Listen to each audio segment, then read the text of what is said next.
Hey, welcome to this tutorial. Here I am gonna show you a very neat trick to create 100,000 or more sale just a few seconds.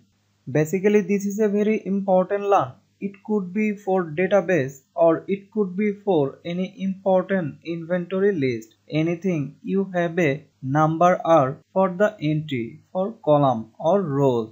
So first we enter the number in a left column by here and select that cell and going to the home tab. Now go to this editing section. Now click cell and then click series. Now you will get this series dialog box.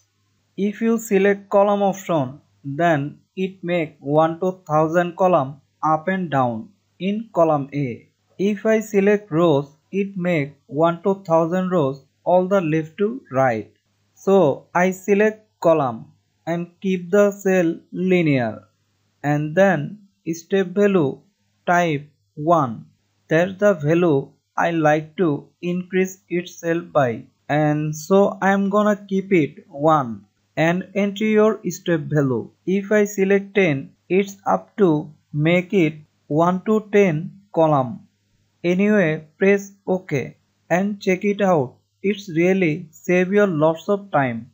Finally, if you have any query still now, you can ask me anything on the comment section. Thank you so much for watching my tutorial.